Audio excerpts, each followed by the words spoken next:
Good afternoon and welcome to the CERIAS Security Seminar from Purdue University. Our speaker today is Professor Paul Thompson from Dartmouth College. He's going to talk about the Durkheim project, which is about privacy considerations in predicting military and veteran suicide risk. Paul, thank you. Okay. Hello, it's good to be here at CERIAS again. I'll start by talking about the Durkheim project, which was project that I've been working on with a number of colleagues over the last 2 years. And when I arranged to come out here, Eugene Spafford mentioned there was particular interest in some of the privacy issues related to the project. And I also share that interest. So towards the end of the talk, I'll focus on that. And I encourage you to ask questions anytime, whether it's in the middle or at the end. As Randy mentioned, I'm at Dartmouth College. I'm currently at the medical school. So Durkheim was one of the founders of the field of sociology, and we named this project in honor of him, Emil Durkheim, because he had done some work on language analysis in a book he wrote back in 1897. So in our project, we've put together a group of people with various backgrounds, including machine learning and natural language understanding, text understanding, or computational linguistics, and also medical experts such as psychiatrists. So this project started in the summer of 2011, and our funding for the project ended this spring, although some of the other groups who are part of the larger program, which is called Detection and Computational Analysis of Psychological Signals, are still working for another year or so, and they're going through an evaluation phase.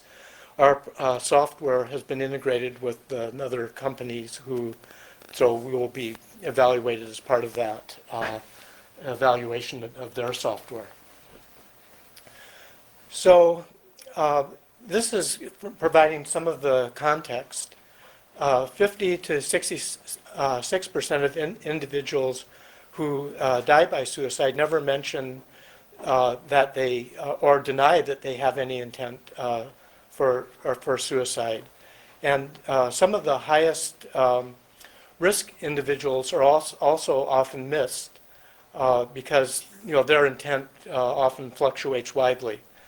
And so in this project, our original idea was to try to use social media, like blog postings on software such as, or products such as Facebook, to try to predict suicide risk.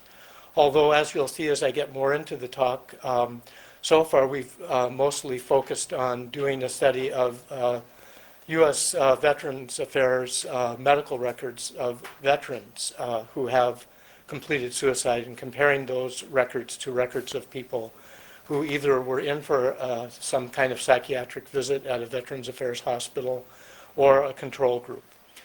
So our goal was to try to predict, try to determine if, based on that analysis of the medical record, we could predict which ones would commit or complete suicide or not. So in one particular pilot study, this is a different study, 65% of the suicide military personnel that had been in mental health treatment looked suicidal, even though they denied any suicide ideation. So this graph explains some of this, like the people who actually completed suicide or didn't complete suicide, and whether they looked suicidal or not. So true positives or true negatives. And this isn't our say, this is just some background information.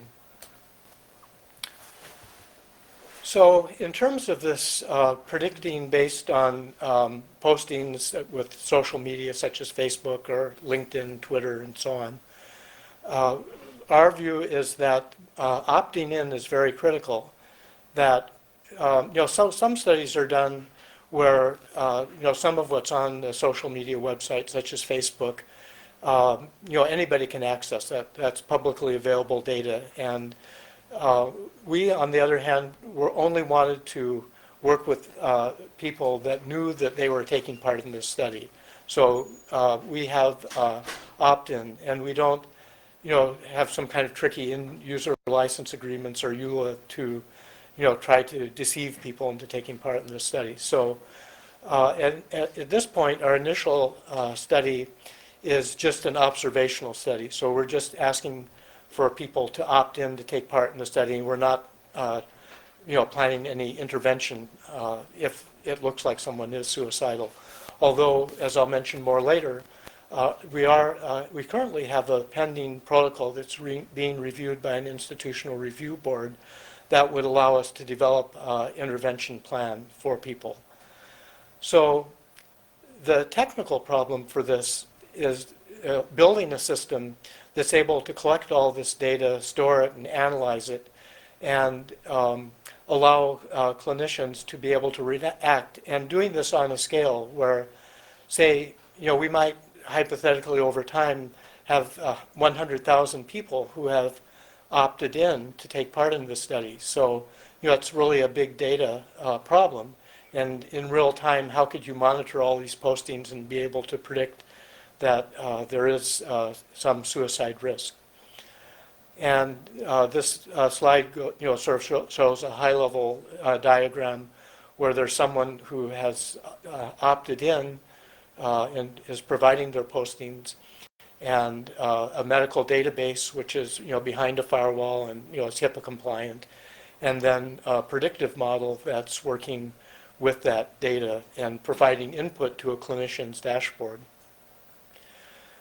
And again, there will be more about this later, but the way our opt-in works is we have partnered with Facebook on this project. So through their advertising or marketing, they know various populations. So they know who is in the military or who is a veteran, and we are only giving opt-in screens to those people to opt into our study.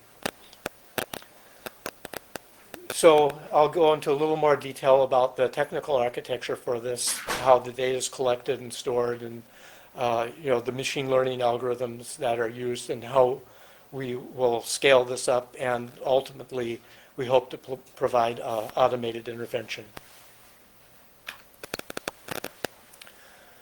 So this is an example of what the opt-in screen looks like, and this is an important aspect of our privacy control, because again, we're not doing any of this without a person's knowledge that their opt-in postings are being collected. They have volunteered to take part in this study, and later if we do get IRB approval for the intervention protocol, then we will go back to all of these people who have already opted in to be observed and say, well, now we're doing this intervention study. Are you willing to opt in to this additional study? But we wouldn't just use the people who had opted in already. And so this enables a level of privacy. And but as I'll talk about later, as far, from my perspective, privacy is more complicated than just that you've opted in, you've given consent to be part of a study, or that, all the, legal points have been addressed. I mean, I think there's also, especially in a study like this, many ethical considerations as well as strictly legal considerations. So, in this cloud, it shows there's all these, social media activity going on. And then there's a Gigya commercial service, a content aggregator that collects this data, puts it in a sort of big data database, Cassandra, and then we've as part of this project we've built an app for Facebook, or also like for the iPhone or for Androids, to be able to interface with the social media. And so then all of this information from the opt-in postings will be collected and stored in a database behind the firewall at the Geisel School of Medicine at Dartmouth, where I'm an employee.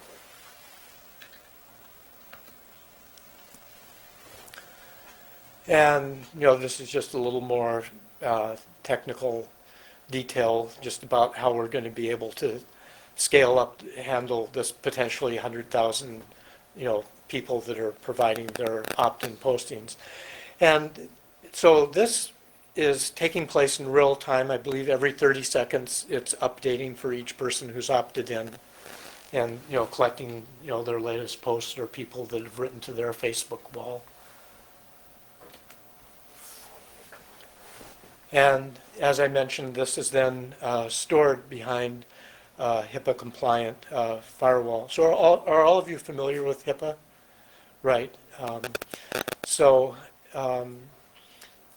And then, potentially it's possible to de-identify data that could then be used by other researchers. So far, we haven't done any of that. I mean, all of our data has stayed behind the firewall. And, we're just gathering the Facebook data, as I'll talk more about later. We have done a Veterans of Affairs medical record study, which has remained behind the firewall.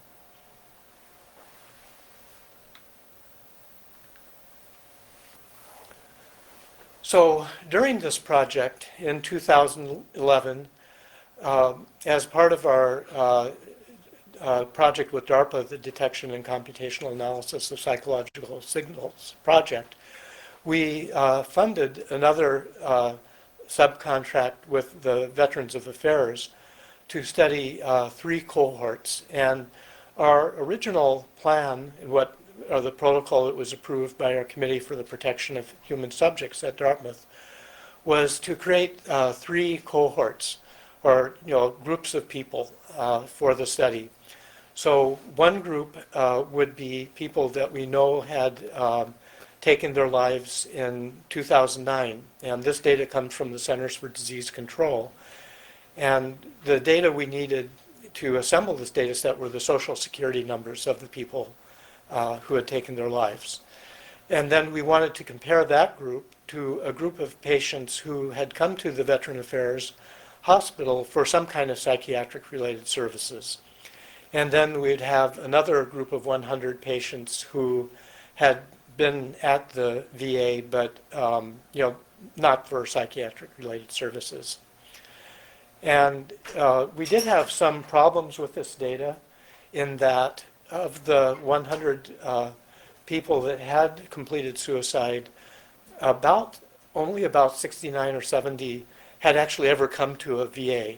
So there was no VA medical record for a fair percentage of those people. So we had to redesign our study to take that into account. And we developed a linguistic approach to try to estimate the risk of suicide. And so we generated these predictive models from the unstructured clinical notes in the medical record. So the medical record contained a lot of other data, which structured information such as what drugs were prescribed, or things like blood pressure or something like that, and like lab tests that were done. But and of course in a sort of more thoroughly developed system, you would want to take all of that kind of information into account in predicting risk as well. But in our case, we limited our predictive model to just looking at the narrative or free text portions of the medical record. So these were notes that were written by healthcare providers like psychiatrists or psychologists, nurses, or other healthcare providers. And in part because we had a delay in getting our data. We were supposed to have gotten our data about a year ago in like August last summer, and the Social Security numbers, which would allow us to create the data sets. But we didn't actually receive those Social Security numbers till mid-November. Our project was supposed to be completed by the end of December. So, we didn't have a lot of time to, develop very elaborate models. But so we ended up just looking at individual words, or in some cases multi-word phrases, as our data. And as a computational linguist, I would have liked to have done much more with that. But given the time, that was mostly what we could do. On the other hand, we had use of some, I think, very sophisticated machine learning models that we applied to that data. And we were able to predict, sort of classify or accurately predict to which of these three groups someone belonged based on this analysis with 65% accuracy. And that might not seem very accurate, but that actually compares fairly well with the risk prediction that's been available in this area, but using other means. So like on the second slide or so, which I'll go back to here if I can easily go back, I'm not sure. Right, so this, so this is the National Center for Veteran Studies at the University of Utah pilot data, where they were also looking at a figure of 65%.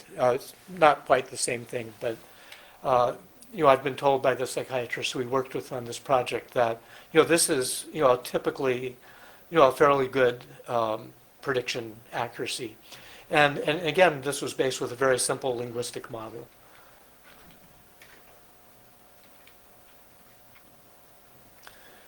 And so here sort of a lot of information in this graphic, but these are comparing two different groups, and so these gray bars are single words, the yellow bars are word pairs, then word triplets, dark blue bars, and phrases are the sort of light green bars.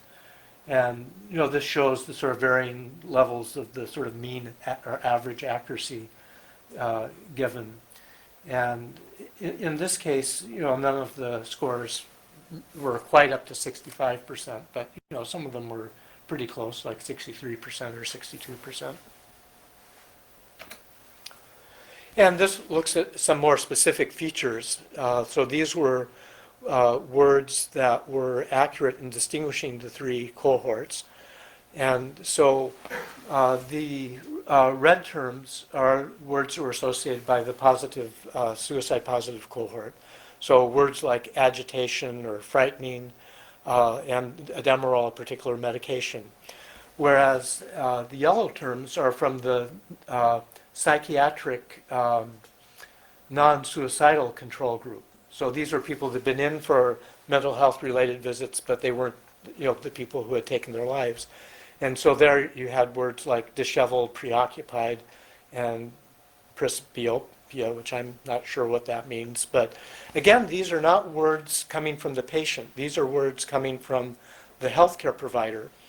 And in some cases, they might be describing in their notes something that the patient said. And then when I talk later about the Facebook study we're trying to do, there is a gap between the types of text we're using. So on the one hand, using text written about a patient by a healthcare provider, on the other hand, trying to use text actually written by the person who may or may not be suicidal. And so that's a pretty major issue, which we haven't addressed yet. But the thought is that the sort of predictive model that could be built with these words by the healthcare providers could, in some sense, transfer over to things that people are writing about. So, I mean, somebody might say they're agitated, but this we haven't really tested yet. And so, Facebook has a lot of its own data internally, and so part of our agreement with Facebook is they're going to take the predictive model that we've built and apply it to their internal data. So that would be looking more retrospectively in the past, although going forward we're collaborating with Facebook on this kind of research. Oh, I guess I didn't mention the other green terms, which are from the control group. So those were the people who had been in the VA, but not for psychiatric-related reasons. And so, terms like anorexia or arthralgia or myalgia are good words that help pick out that group as compared to the other two groups. And neither the PI of this project nor myself are psychologists or psychiatrists, and we're not domain experts. But the psychiatrists that we were working with on this project at Dartmouth and the White River, Vermont Veterans Affairs Medical Center say that this makes sense to them. These are like agitation, frightening, demerol are words that make sense as good features. So for this detection computational analysis of psychological signals program, our final deliverable was this software infrastructure that we built to do this opt-in prediction through social media, as well as the VA Veterans of Affairs medical record study and the machine learning classifier that worked with that. So we worked with Cloudera, which are any of you familiar with Cloudera? Right. So could you say what it is? Sure. They have a distribution of Hadoop and HBase that they produce that allows you to kind of just install it like a software package and produce its own computer. Right, and could you explain Hadoop? Oh, sure. I'm sorry, could you please use your microphone? Thank you. Hadoop is a distributed processing and storage framework. Right. Okay, so Hadoop is an algorithm that is used for machine learning, and it's an open source version of the proprietary Google MapReduce software algorithm. So it's used a lot in big data. So it's a way that you can break up a problem into two parts, the mapping and the reducing, and do very large scale machine learning. So Cloudera is I guess the leading company that makes this available to, many people use Cloudera services, including us on this project. So we were able to build this infrastructure and, delivered it before our funding ended in spring of 2013. So I guess another one of these open source sort of machine learning environments is something called Mahout, I think, or is that correct pronunciation? Maybe for it's Mahout also. But we, rather than using that, used our own environment that we developed on this project and an earlier meta-learning project. Meta-learning being the idea that a lot of machine learning, in our view, is fairly ad hoc. So people, just try out whatever algorithm they have available or is popular, and see what kind of results they get. But with meta-learning, the idea is that for a given data set, how could you, know more scientifically what would be the right algorithm or type of algorithms or parameter settings that would be useful to use with that data set? So we had some of the same people that worked on this project were part of an earlier project where we were funded to explore this idea of meta-learning. So we used some of the same software infrastructure for machine learning that we built on that project. And eventually we want this prediction library to be open source with an Apache license that could be available through the community. And then since we're doing these sort of big data real-time sort of prediction, we also want to be able to have a good trade-off between the sort of real-time runtime, but also still be accurate. And so there's another group we worked with called B-Counts that provides distributed Bayesian learning, and the person we interacted with on that was Alex Kozlov, and there's a website that goes into more about that.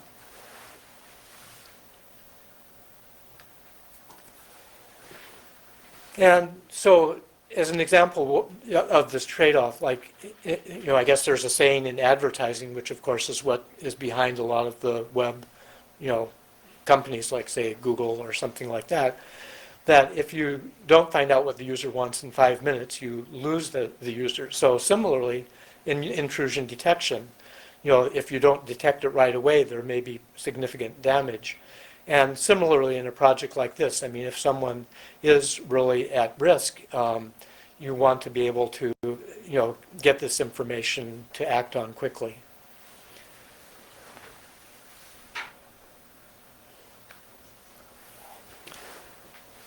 So on July 2nd, in this July, we officially launched this second part of our project, the part with Facebook. And so by that time, we had got the IRB approval for our protocol. And there's a URL for the press release that came out with, it's a joint press release with Facebook and Veren, which is the Northern New England research arm of the Veterans Affairs. And this has been fairly widely reported in the media since then, like on NPR or most recently CNN.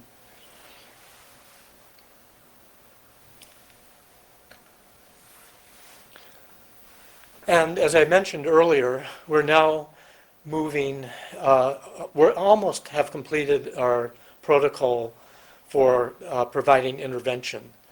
So if you were able to predict suicide risk, but then you didn't do anything, that doesn't seem right. So we're working on intervention strategy that would include various types of intervention. So on the one hand, a person who opts in for the intervention study who might be in the military or could be a veteran could indicate someone who was their buddy or person that they'd want to know about it if they were feeling suicidal, or it could be a family member or some other friend.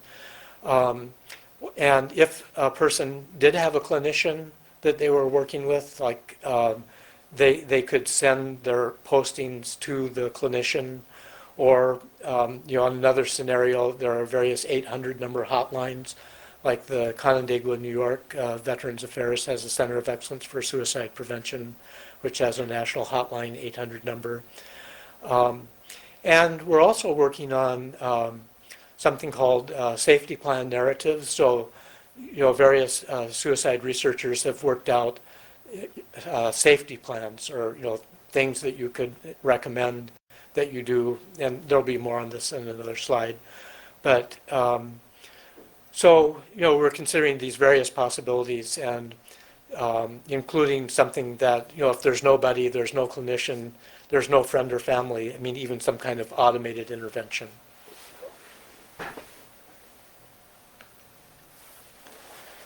And so this shows a sort of time series of you might someone who is considering suicide, means there's an ideation, they're thinking about it. But of course, many people who think about it never do attempt suicide. And so you may see this in some blog postings.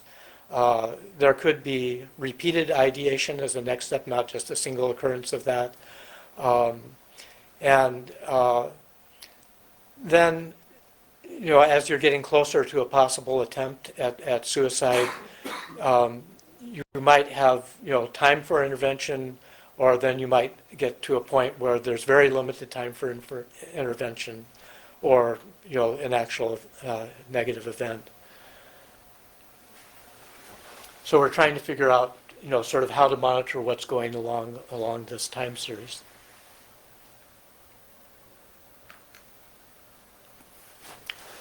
So as I've said, we're hoping this month to have our protocol submitted, and we're submitting it to a commercial IRB, so we expect to have a fairly quick turnaround on that. We are continuing to develop improvements in our data collection. So currently, this project is not funded. We're also hoping to find additional funding. One of the motivations of our press release was hoping that might make foundation funding more accessible to us. And we're working with Facebook on targeted demographic recruitment, which I've already mentioned. In other words, through their marketing, they know who's in the military, who's a veteran, and so on. So, we've done some of that already. We have got some opt-in, people who've opted in already, but we're going to do another round of that. And we're, identifying different partners, such as the Veterans Affairs or the National Center that I mentioned for Veteran Studies at the University of Utah, to work with on the intervention. Okay, that is just a description of the project. And then coming to the privacy issues, and here I would definitely encourage more open-ended discussion if you have any thoughts on this, because a lot of this, I think even security researchers tend to focus on, the technical aspects of security or privacy, or, the legal aspects. But as I was saying earlier, I think there are broader ethical and other aspects to it. And there's a difference in just doing an observational study or, analyzing medical records like we've done so far, versus something like that we're planning to do with Facebook, where, we're actually planning to intervene. So, I think there are a lot of very broad issues in using social media data. And as you might imagine, just as social media has become so popular, the idea of using social media as a way to predict health outcomes has become of great interest, especially in the area of public health. And I was at NIH a few weeks ago, and I talked to some people involved with National Institute for Mental Health, or the one person who's involved with I guess NIH has an internal graduate school, and so I talked to the person who's in the Department of Public Health there, and they were saying, like, this is one of the holy grails of public health, to be able to effectively use social media. But on the other hand, for public health purposes, it's maybe 98% garbage and 2% of it's useful. But it's a very difficult signal noise problem.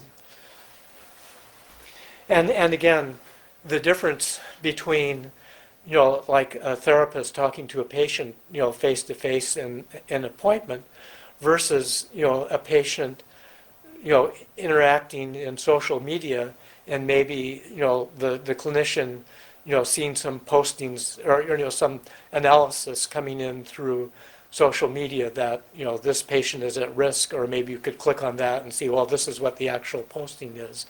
And I know in talking to some psychiatrists that they feel like the psychiatric system is very overburdened at present. I mean, there aren't enough providers to deal with the patients they have already, let alone if we start bringing in more sources of data.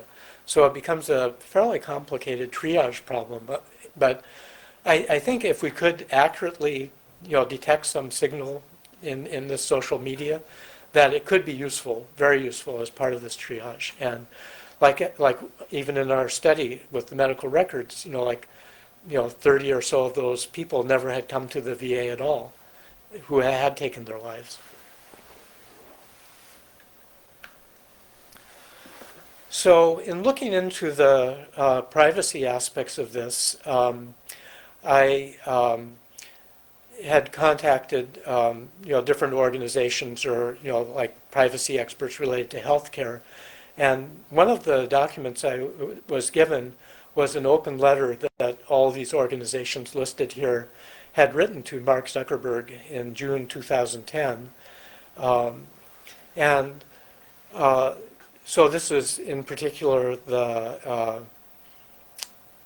let's see, I'm not even sure if the group is listed here, but in any case, that I was talking to. But so this is sort of the content of the letter. Just sort of these 6 points they wanted Facebook to at that time back in 2010 to address, to fix the app gap. In other words, let users decide exactly which applications can access their personal information. So a lot of this, and as you'll see in the next document I show, that Facebook has been accused of deceptive practices in their their sort of sign-on process and this kind of thing for these various things. And make instant personalization and opt-in by default. So are any of you Facebook users? Does all of this sound familiar to you? I'm not a very active Facebook user myself, so some of this is more just sort of a technical study for me. But and then they were asking Facebook not to retain data about specific visitors to third-party sites that have social plugins or have likes. So if you click on like in some third-party site, then all this data gets aggregated and used everywhere, unless the user chooses that interaction, that they want that, which many users quite possibly do want. And then they want to have the users have control over every piece of information they share via Facebook, including name, gender, profile, picture, and networks, to make HTTPS, secure HTTP for all interactions be the default. And then if somebody decided they didn't want to be part of Facebook anymore, to provide tools to allow that person to export all of their content from Facebook to another social media provider. So could any of you tell me of your experiences with Facebook along the lines of any of these points, or do you have any positive or negative experiences?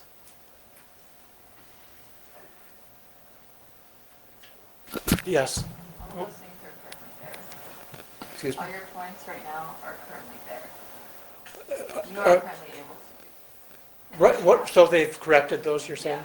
Right. And that's what, so I talked to the attorney who gave me this open letter, and she did indicate that most of those have been addressed by now. So anyone else? I was just going to say that even if you leave Facebook, your stuff is still there. Right. I mean, Right. I used to supervise people on parole, Yes. and I would go back to Facebook pages after they got in trouble. They'd shut their Facebook page Mm-hmm. down. I could still go back and look at it and check their friends and check their postings. It doesn't go anywhere. It's still there. Right. So it is something. I mean, there's something there that can be looked at. Right. Okay. And the attorney said she would, try to get back to me before the presentation today to give me the latest on all this, but I didn't hear from her yet. But then more recently, just last summer, the U.S. Federal Trade Commission filed a complaint against Facebook for their deceptive, various deceptive activities. And again, I don't know the very latest on this, to what extent it's been addressed or not. But so they were accused of having deceptive privacy settings and the unfair and deceptive 2009 privacy changes, and then the scope of the platform application's access to Facebook users' information, disclosure of user information to advertisers, and a deceptive verified apps program. And there's a little more detail on some of this, but the rest of it was disclosure of user photos and videos. And then there's this U.S. European Union Safe Harbor framework. And again, the attorney told me that many of these issues have now been addressed, but I don't know the exact status of all of this. But, I guess I didn't have more details. So the Safe Harbor idea is that, there's some, sort of basic minimum things you can do to satisfy, certain privacy issues, which like the European Union has, and Facebook signed an agreement saying, yes, we do all this, but in fact, at least as of a year ago, according to the Federal Trade Commission, they weren't actually doing that. But again, it's possible that a lot of this has been addressed. Anybody have a comment on that or familiar with any of these specific issues? Okay. So we had a pretty large team of people working on this, and a lot of these people were part-time. Chris Poulin was the principal investigator who has a small business called Patterns and Predictions. I was the co-principal investigator on the project. Tom McAllister was a traumatic brain injury psychiatrist at Dartmouth at the time, although since then he's become the chair of the Department of Psychiatry at Indiana University, so he's in Indianapolis now. Ben Durzel's AI programmer. Brian Shiner is a psychologist at the University of Utah, the National Center for Veteran Studies. Linus Vepstas was our lead machine learning programmer, and a number of other people working on the project.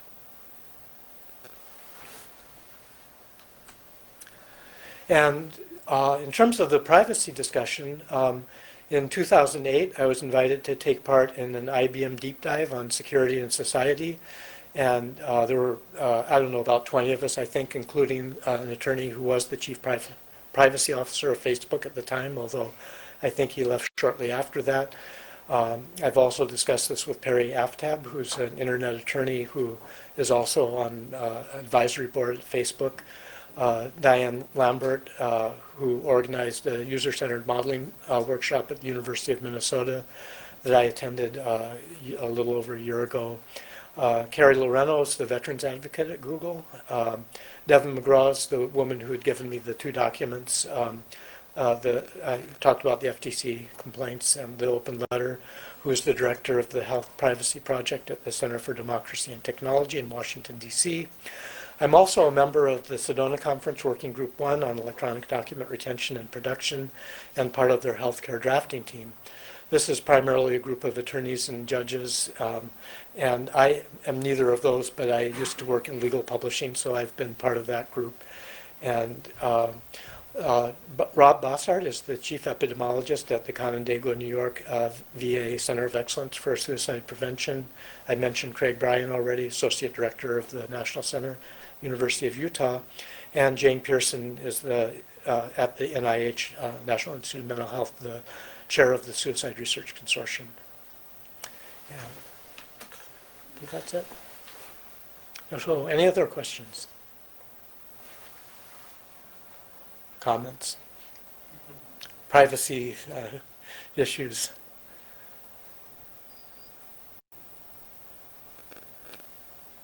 Yes? Were there any reasons other than speed that you went with the commercial IRB as opposed to, I assume, Dartmouth has one? Not really. I mean, we considered it on our first 2 protocols, and because we were working with Facebook, I guess that's typical, like involving companies to work with commercial IRBs. I think, part of it was also because Tom McAllister, who had been the lead PI for Dartmouth for the project, left to Indiana University, so, and the funding had ended, so I don't think they would have, analyzed our protocol without us currently having a project.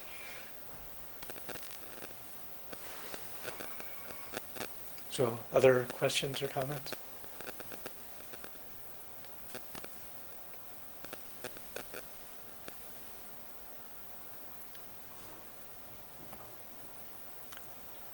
And I think this sort of social media approach is generalizable to other areas, not just suicide risk prediction, but other mental health illnesses, or there's some of the people we worked with are interested in, I think it's the quantified self movement, having sensors that monitor everything going on physiologically, your exercise, your eating, your sleeping, and measuring that in the context of cohorts of other people doing that.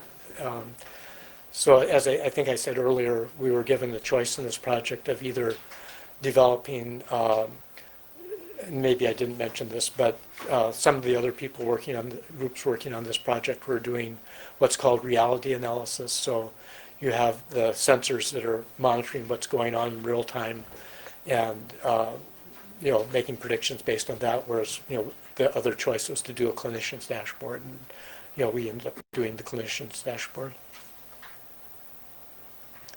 So this general area is called mobile health, which you're probably familiar with.